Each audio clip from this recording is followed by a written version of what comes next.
for majority of the persons who wanted to get into consultancy, but now we're focusing on for the 40-day challenge. So by 40-day challenges, this is predominantly for you to learn how to understand macronutrients. All right. There's a lot of talk in Jamaica at the moment from trainers in particular who are not certified in nutrition. All right. People making talks about this, about nutrition. Nutrition happens at a cellular level. It's fine to understand macros and to let people lose weight, but that's just the tip of the iceberg. To put people in a calorie deficit and let them lose weight. The bigger picture comes down to cellular activity. This is what happens at a very base level on the changes that you make to nutrition.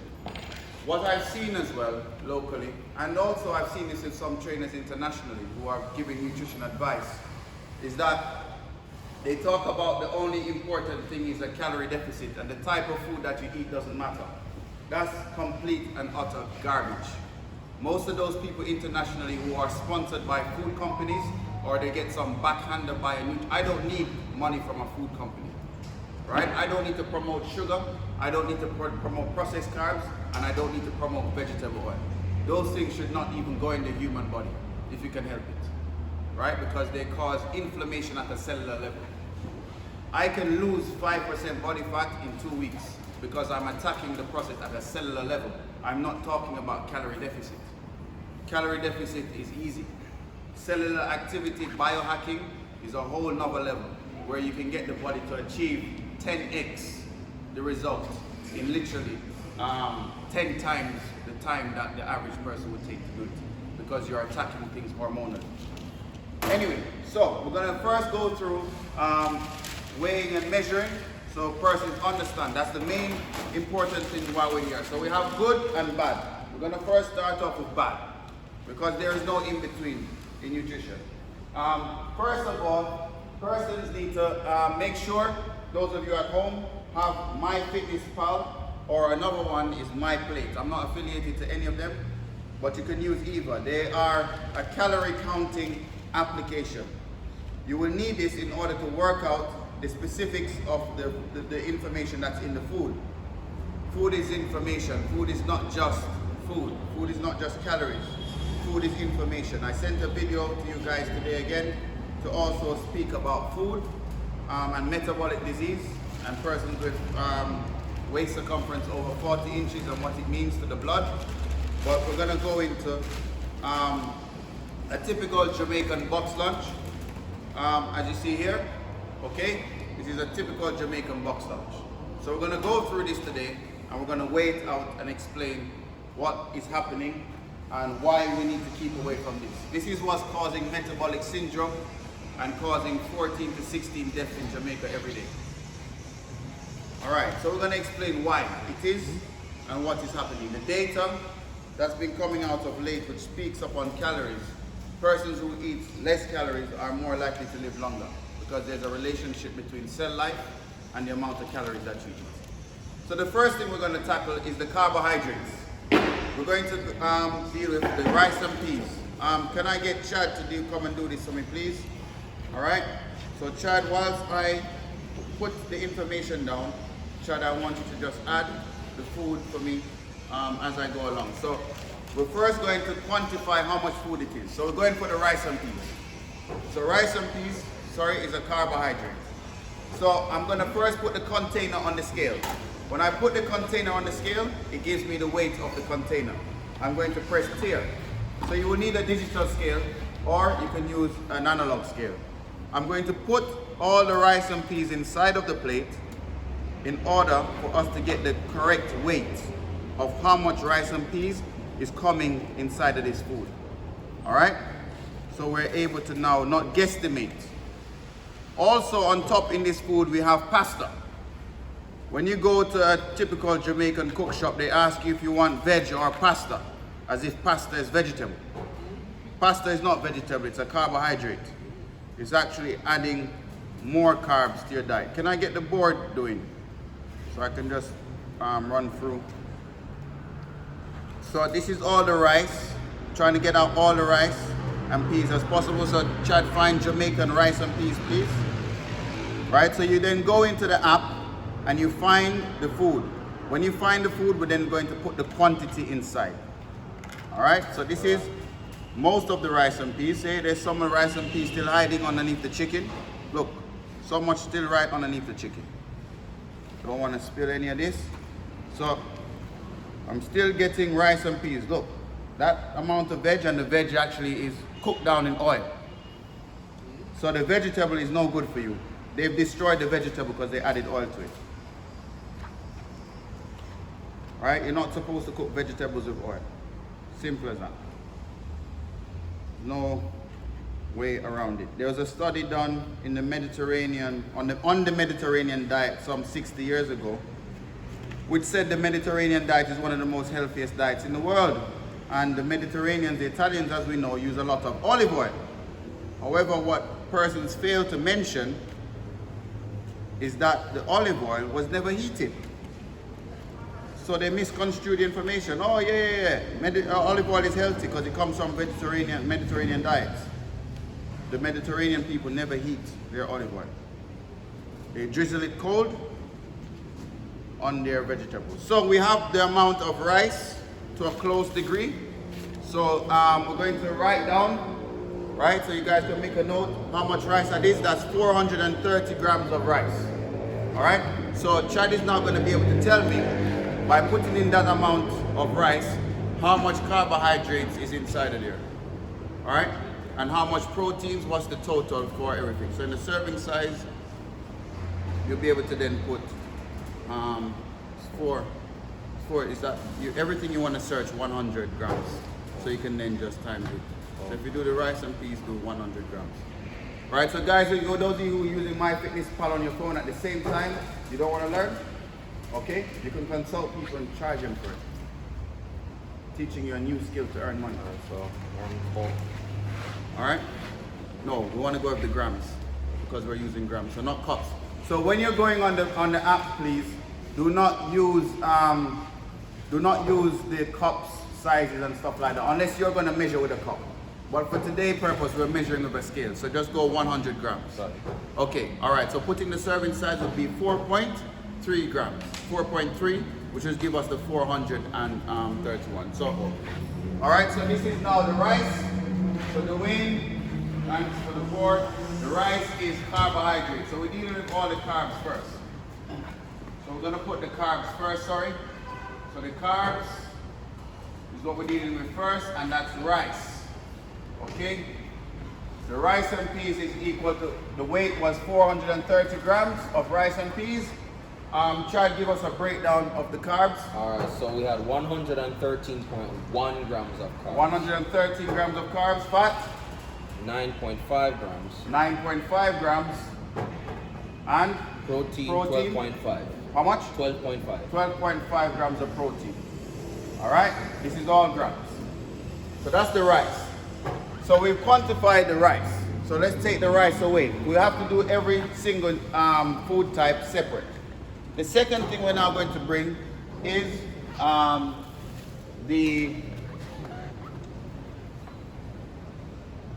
going to bring in the next carbohydrate. We have to do them separate. We can't group them together, which is the pasta. So we're going to work out how much pasta.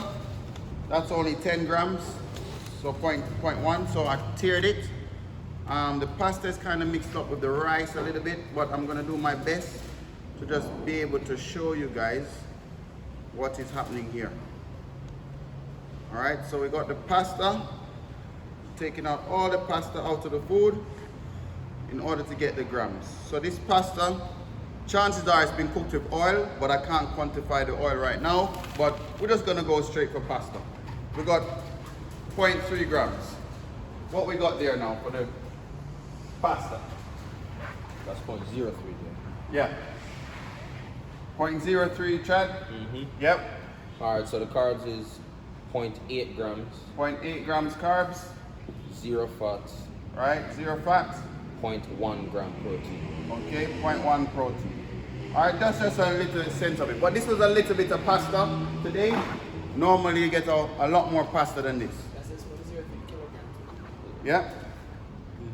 Alright. 0.4 actually, because we didn't tear the tear. Well, the tear came off. It did. Sorry. All right. The plantain. We're gonna put the plantain on there. We have 1 fried plantain. How we measure out the plantain, because the plantain is fried, we're going to also quantify the oil. So this Jamaican fried plantain, I think they put oil inside of it as well. Them fried, them for deep, mostly with deep fried. Right? 0.10 plantain is also a carbohydrate. So the plantain is what? What we got in there for that?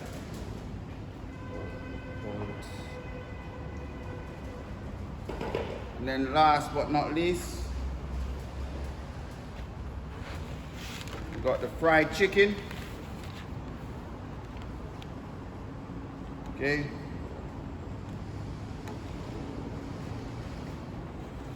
Okay, that's the fried chicken. What we got for the pasta? Just take this off. Alright, yeah, press this. Okay. We got for the plantain. Anybody else has the MyFitnessPal that's doing it at the same time as us? No?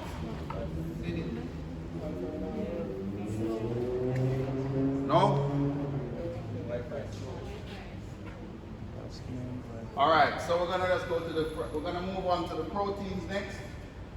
Yeah, the plantain was 0.03 carbs. 0.03 no, carbs. 0.3 carbs. 0.3 carbs. 0.3 carbs, and what else? The chicken is...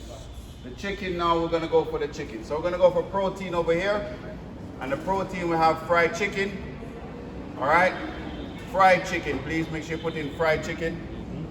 Because guys, fried chicken is cooked in oil, so the oil actually goes into the chicken. So you got about probably 4 tablespoons of oil inside of that chicken. We're gonna actually go into the chicken in 1 minute. So fried chicken, what do we have? For carbs, protein and fat, you have 190 grams of fried chicken.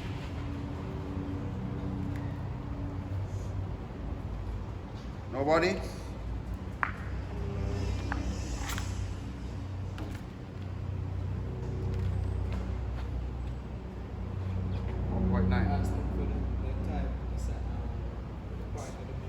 So for chicken, Right. Carbs 29.8 grams. Right. Fats 26.8 grams. Right. Protein 26.8. All right. That has the oil inside of it. So we know that has the oil inside of it because of the amount of carbs that we're getting and the amount of fat. So we don't need to re-add the oil. But on another way speaking, we'd have to check the oil. So we'll do 4 tablespoons of oil and then add that to the chicken. Understood?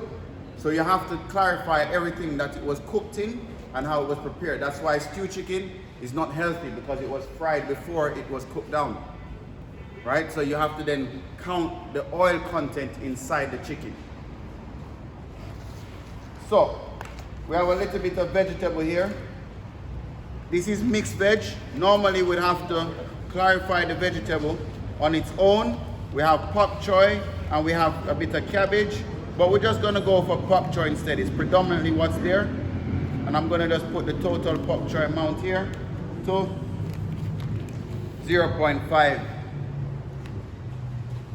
0.5, right? So that's pak choy. So now we're gonna total up how much calories is in this food and how much the whole total component of the food. Sorry? How much was it? Pop choy.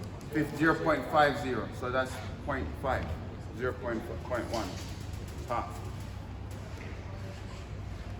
What we got for protein, for the pak choy?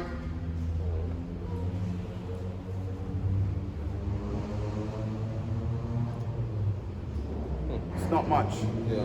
right? It doesn't even register, it's just 6 calories. All right, so your vegetable must make up predominantly most of your plate. In this plate, it doesn't even make up 5%. Okay, so why are we dying from illnesses? Because of what is happening here. Sorry, did anybody take a picture and note this down? Please, so I can get back to it. All right, let me total calorie. So the total here is, we're gonna add all the carbs together. So carbs, the two carbs together, which is 113 and 29.8. 113, 29.8, please. 113 plus 29.8, right? Times 4 in order to get the total carb amount. Can I get that number, please? 651.2. 651.2. All right, let's go for the total fat. We have 9.5 plus 26.8, right? Proteins again is times 4 for macronutrient content. How much? 116.7. And the last one, no, sorry, this is fats. This is times 9. Correction, this is times 9. Fat is times 9. Carbs and protein is times 4. So 9.5 plus 26.8 times 9. That's how dense the fat is. How much? 250.7. All right, and the last one we have is our protein is basically 12.5 plus 26.8 times 4. 119.7. Okay, add those together for me, please. 651.2, 250.7, 119.7. That's going to give us the total calories inside of this meal. Predominantly rice. That's what you got served up. How much? 1,021.6. That's a lot. 1,021.6. Okay? And we're going to wash it down. Okay? Nice. We're going to wash it down, right? I don't need any sponsorship. Let's go. All right. Can you just scan it for me? So on the app, you have a barcode. You have a barcode searcher that allows you to just scan certain things that has a barcode and you don't have to put it in. So the barcode scanner is right up here. Now you go back into food. Yeah, add food. Okay, whatever it is, there's a barcode scanner.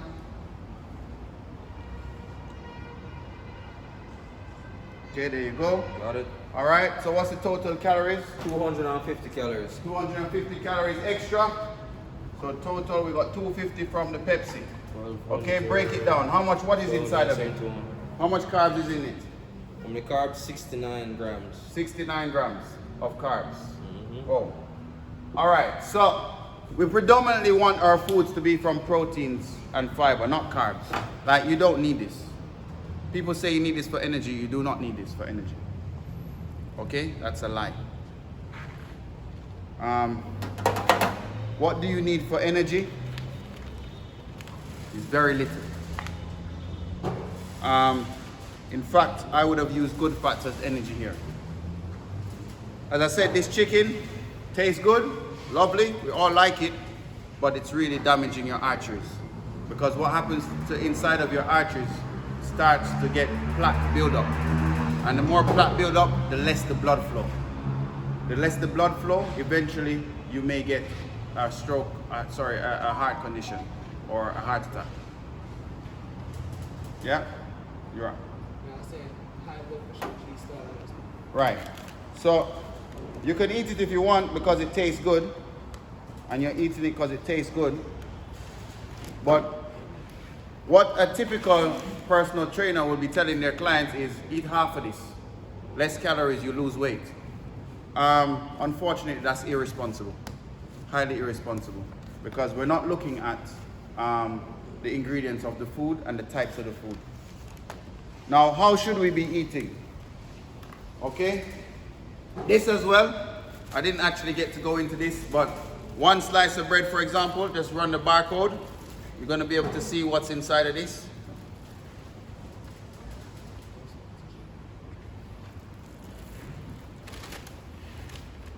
Okay, so it gives you 130 calories. Right, that's per slice. That's per slice.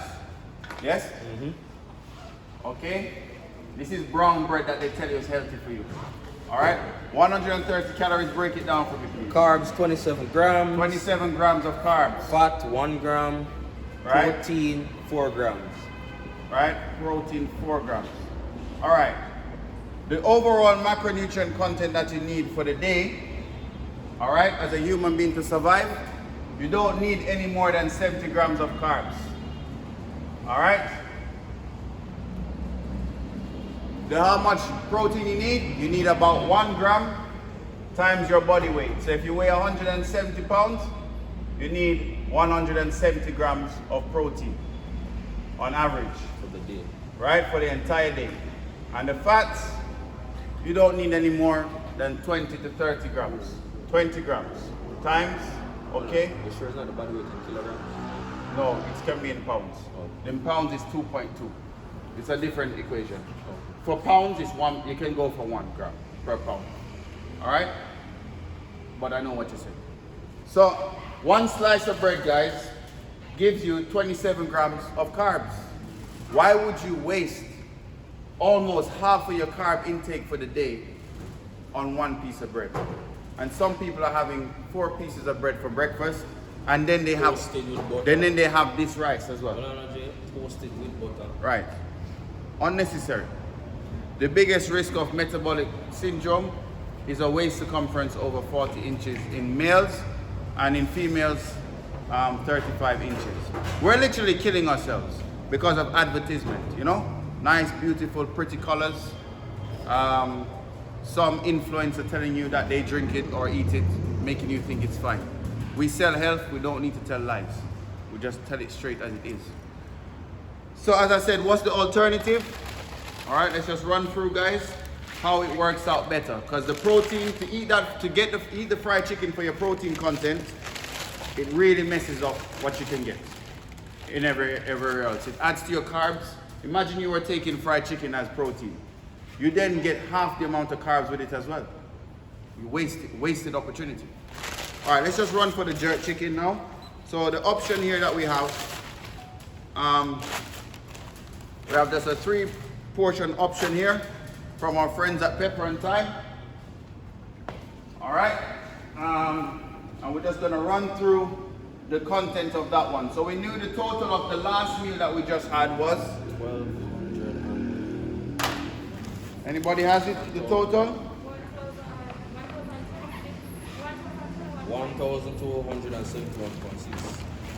The Pepsi was 250. All right, 1,000. So the last one, so the bad meal was 71.6. 71.6, and your intake for the day should be 1,500 calories. So one If you want to live long. If you don't want to live long, eat 2,500.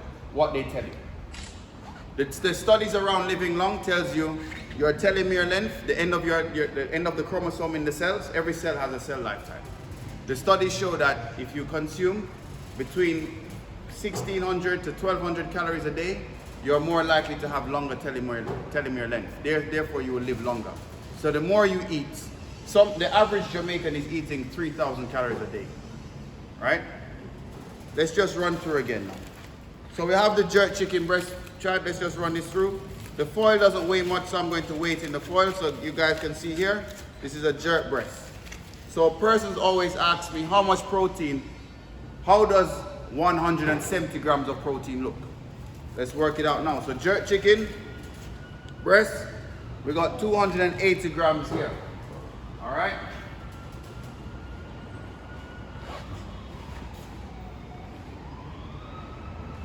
All right, 280 grams of jerk breast. You got that? How much protein is that? Change the number. Point. 72.6 grams of what? Protein? 72.6? 76.2. How much carbs? 8.2. How much fat? 8.6. All right, so immediately the trend that you're seeing here, the good macro that we're going for, which is the protein, we get a lot of it and we don't get much of everything else. If we were going to go for a white fish, like tilapia, we'll also even get lower numbers here and high numbers on the protein. So if you want lean protein, which is classed as a lean protein, it needs to not be cooked in oil, all right? And it has to be grilled. So that's the protein. Let's go for the carbohydrates here. So we here have sweet potato, all right? For the sweet potato, as I said, the foil doesn't weigh much, so we can just go with the foil. It's a small serving of sweet potato. As I said, per day, how much you need per day? How much grams of carbs is recommended per day? 70 grams of carbs. All right, so we have here now the potato. Let's go now with how much is 70 grams, 130 grams of sweet potato. How much protein, carbs, and fat? Protein, carbs, and fat. Protein 2 grams. Sorry? Protein, go ahead.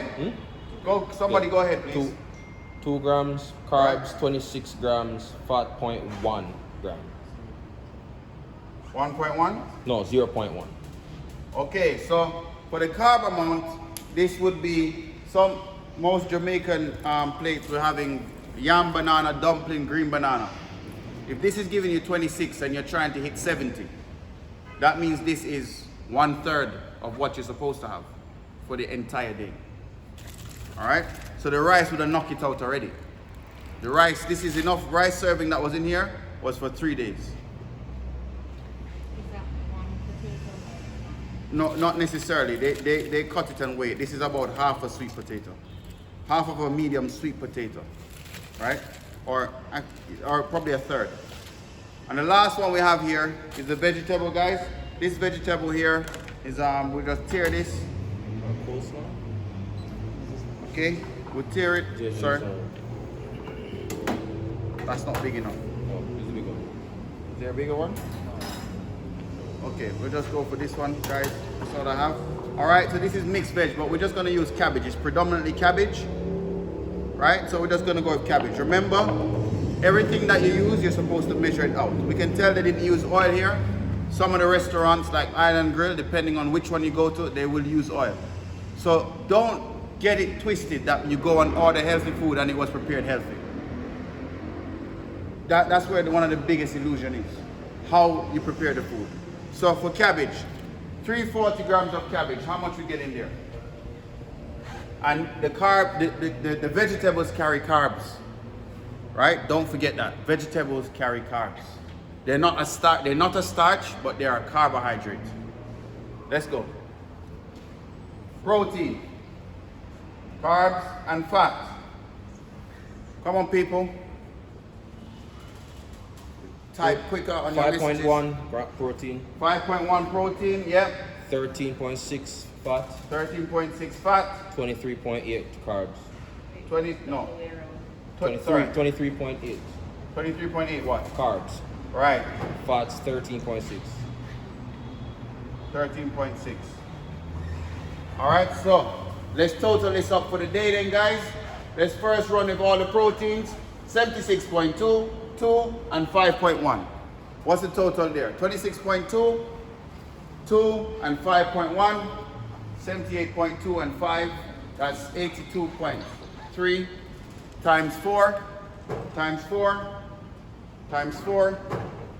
Come on, people, times 4. Protein first. Yes, protein first.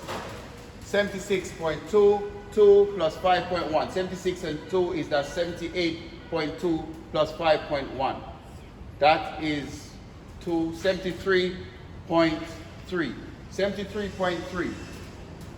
73.3 times 4. 83.8. Yeah?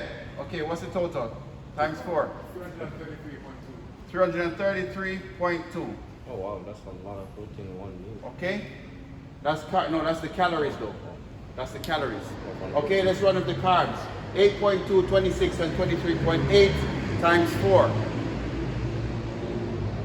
Come on, people, man, let's go. Let's work through this. You're learning. You're supposed to be learning something new. For those of you who don't know. Sorry? 232. 232 times 9. Oh. No, that's carbs. Times 4 is carbs. Times 9 is fats. No, Carbs. I got carbs all ago. Right? What is it? 332. 332 again? No, for the carbs. We just No, did the 232. protein. 232. 232. All right? And the last one is the fats. 8.6 plus 0.1 plus 13.6 times 9. 200.7.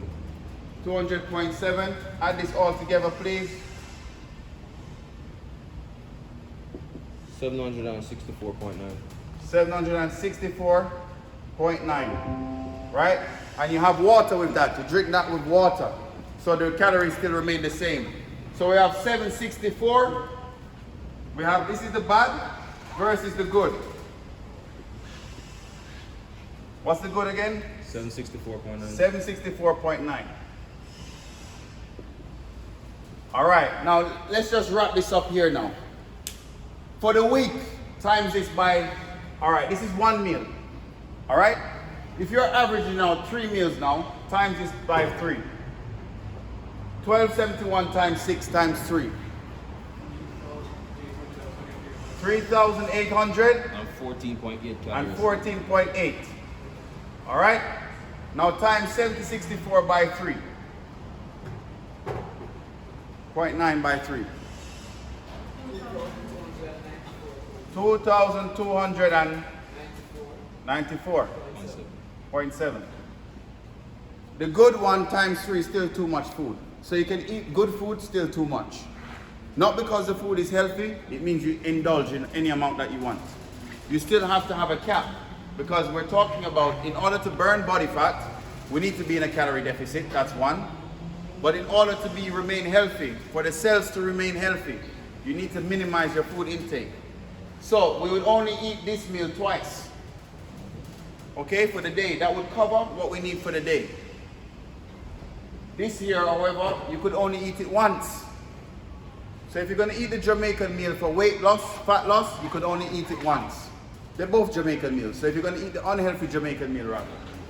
So I hope you understand where we are standing with calories and health. And calories is not just for fat loss. Calorie is for a whole heap of different things. Any quick, yeah?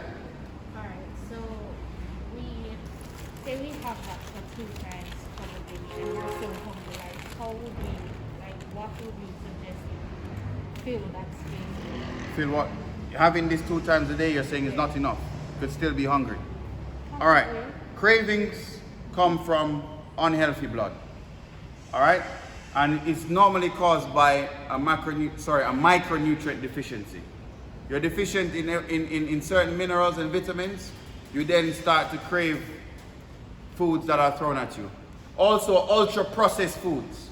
Foods that come heavily processed, that has oil added to it, has refined sugar added to it, or has some other processing going through, it is called ultra processed. When you eat ultra processed food, like fried foods from a restaurant, it doesn't fill you up. Unhealthy food doesn't satiate. So you eat more. You're eating more calories, and then it actually pushes you to eat more because it's low in nutrients, micronutrients.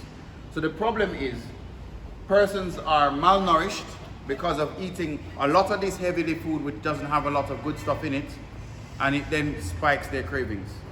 So we're then in a predicament where we keep eating more and more and more and more and more. So when you come off of ultra processed food and eat healthier food, you're then not forced to then keep eating so regularly. Majority of persons, I would say 80% of persons that I assess, they have a nutrient deficiency. And if you go to buy over-the-counter multivitamin, that still won't correct that problem. An over-the-counter multivitamin does not correct that problem. I cannot stress that enough. To correct that kind of problem, you would probably need an intravenous. You would need to get an injection. Because persons who have leaky gut syndrome, who are unhealthy, you eat the food, but it cannot be absorbed into the bloodstream because your gut is unhealthy. So chances are, to get your gut healthy, you got to get an injection, which then gets the information straight into the bloodstream. So health is a whole conundrum, right? Fasting, how do we get the gut healthy without injections? Fasting, okay? Fasting is effective at reducing that kind of processed information in the the gut walls, right? Looking after the mitochondria. So fasting is one. Eating properly, high fiber foods which are unprocessed over time will also help to repair the gut. So it's a complex paradigm. If most Jamaicans were to revert back to how we ate, how our ancestors ate, we would probably have less issues. But also remember, our ancestors were slaves and they ate a lot of carbohydrates to be able to operate for 20 hours a day. What about age? How do you It depends where it's prepared. If you go to a restaurant, chances are they may add a little oil in it, they may add some sugar to it, they may add some ketchup to it. This is the problem.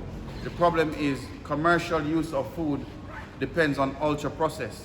Ultra processed is the whole food industry. They put these processes in the food so you keep going back. It's like drugs, right? So you keep eating and eating and eating and eating and eating. So all these things which are added to food are added for a reason. These additives keeps you going back for more. That's why you walk past KFC and the line is long, okay? The line is long. People are prepared to wait in a line for a very long time to get that satisfying feeling in their gut. Rather than feel for something nice. They feel for something nice. Feeling for something nice is a major problem to our health. Yes?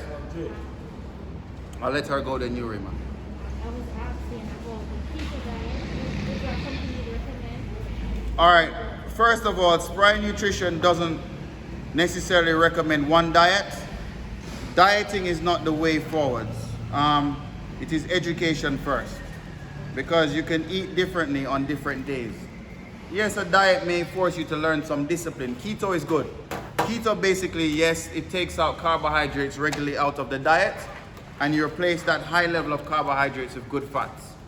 Those good fats actually help to repair the endocrine system, which is the hormonal system, which helps to burn more fat in the long term. Also, what keto does, it helps the body to use ketones. Therefore, you stop using sugars. Glycolysis is not a process now of using carbs as energy. You now start to use fat as energy.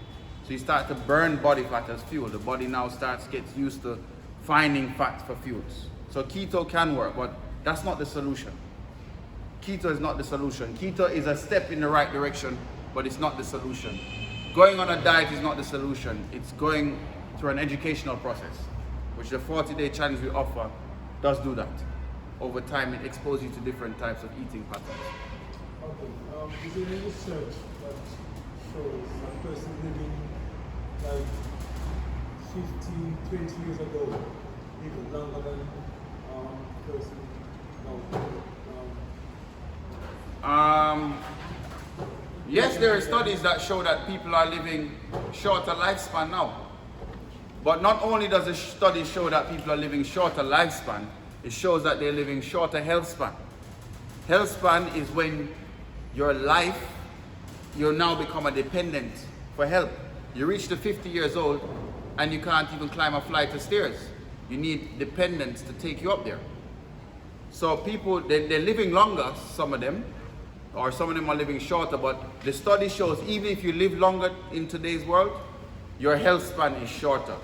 So you cannot carry out normal activity. One of the persons who goes against this data, who is actively living now, is the Queen, right? She's 94 years old and she's still working. All right, so not only she lives long, but she lives healthy long. Her lifestyle, not just active. Activity alone can't do it. Activity alone would only reduce your blood cholesterol by 10%. Nutrition is around about 50% of the equation. I'll end on this note. Is there any other questions? Lifestyle modification is the solution to this problem, right? To stop these deaths happening, lifestyle modification. Lifestyle modification, I break it down into 4 areas. Lifestyle modification, or we can address it as lifestyle change.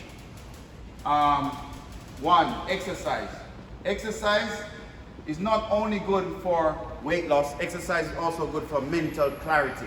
It's good for so many things but just exercise, than just weight loss. But exercise is 10% of the equation. All right? The next thing on lifestyle modification is nutrition. All right, nutrition is responsible for around about 56% of the entire equation of better health. Then we have down here sleep.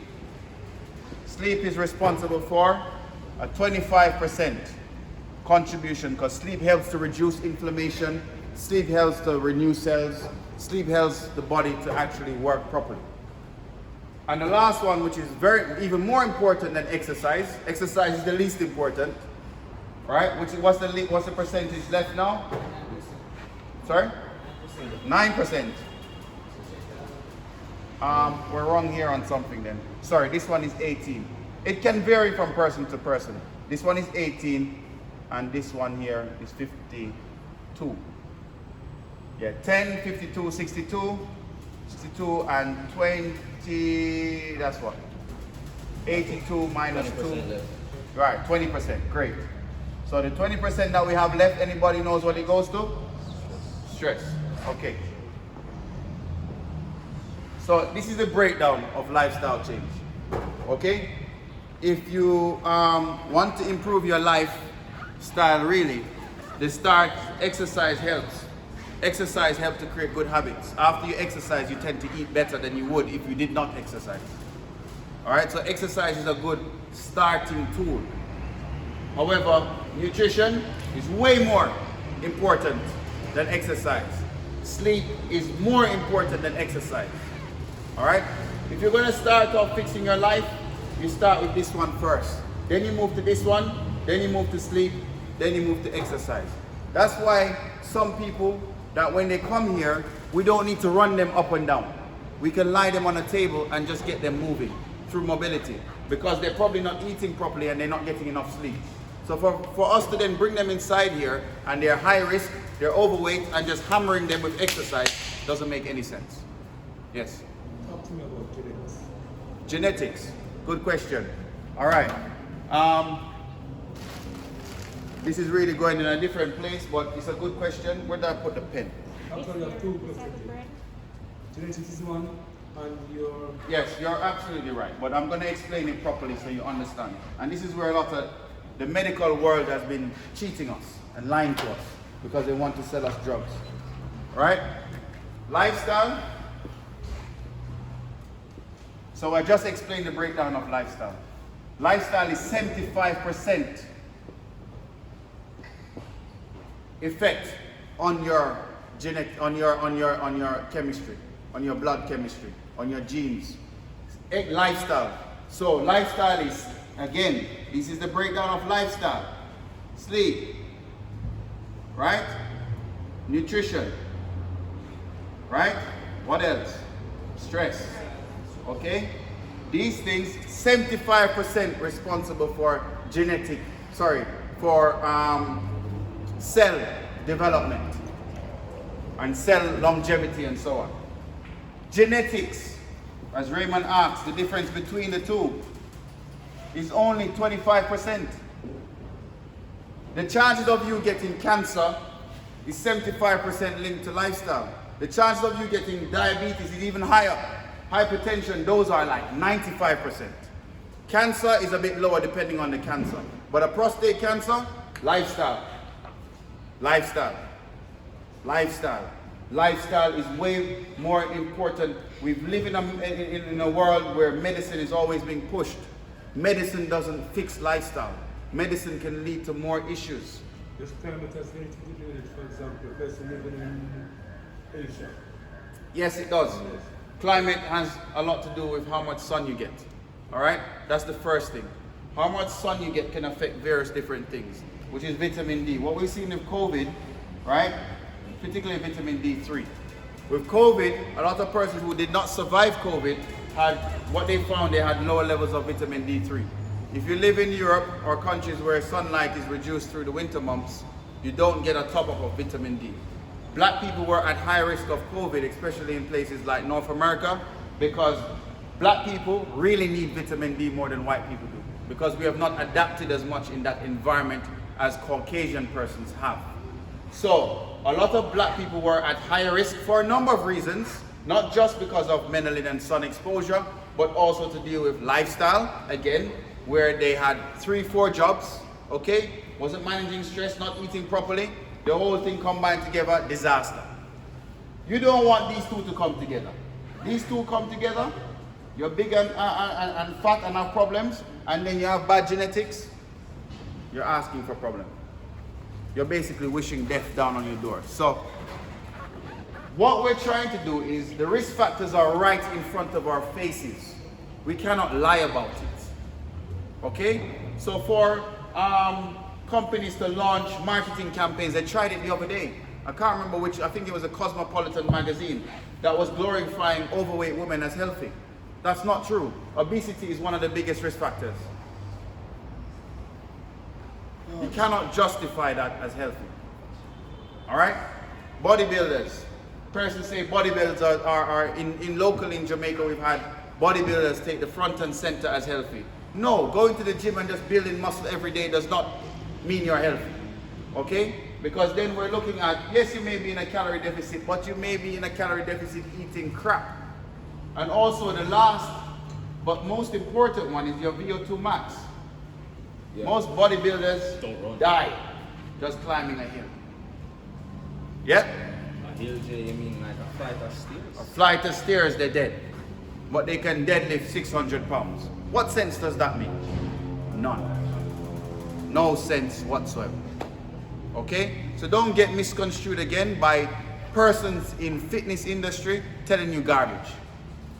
Right? That health is how much weight you can lift up. No, it's not. So last, any more questions, guys, before we then step away from this seminar / lecture? Everybody understands? Okay, great. All right, yes?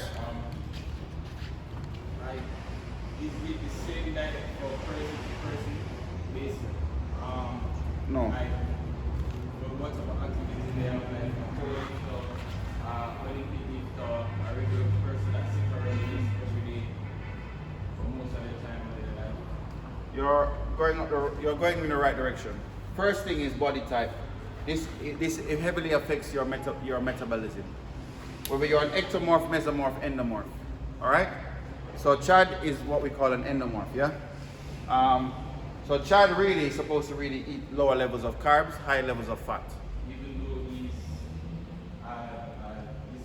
Okay. Now relative to his training, this now comes from what we call an athletic needs analysis. So he comes through as an athlete. Yes, he's an endo. So for health, it can be counterintuitive. This means what we're advising for performance and what we advise for optimal health are two different things. So in Chad's career season, career time, and this is what happens to bodybuilders as well, because he's trying to win medals, we're going to put him on a higher carbohydrate diet on his heavier lifting days and also on the days where he has to throw far. Right? Because he requires a lot of glycogen in the muscle tissue to expend that energy. However, that's not necessarily best for his health. So when he retires, he shifts this diet. or even in the off season. Or even in the off season. Because we've seen with Michael Phelps. In 2008, he won all these medals. But then 2013, he went and did a blood test and he found out he had high cholesterol. Right? Why? He was lean. The type of foods he was eating to get the energy to swim for 4 to 6 hours a day. He was eating pizzas, burgers. He needed 12,000 calories a day. It's easier to get 12,000 calories a day from unhealthy food than it is to get from healthy food. Right? So, yeah, you may sacrifice your health slightly for earnings, but that's just the nature of how it works. But you can correct it, as Chad pointed out. In the off season, you can make corrections. Bodybuilders do it as well. Bodybuilders are eating like 4,000 calories a day to build that kind of lean mass, right? Taking steroids on top of it as well. That's really bad for heart health. Then it turns around, and then by the time they reach 40, they're suffering from gynecomastia. They have all other secretion issues, and their risk of death is quite high because of their chromosome. The telomere length, when you check their cells, is almost dried up. But they were standing on the stage promoting health for years. So know what exactly constitutes health. Also, the runners are not necessarily healthy either. Yeah? So runners, yeah, they develop good VO2 max, but they have other risk factors. They are not strong, right? They have imbalance in their muscles. They have other issues. So their risks are, if they fall or anything like that, they may not recover very well. So the perfect human being is one that is cross-trained. Cross-training is a good type of training philosophy for the right. We do cross training, and our systems are based upon health and longevity, right? Not just on looks. So here in the discussion, you can ask any questions you want at any other time. All right, let's just wrap that up now.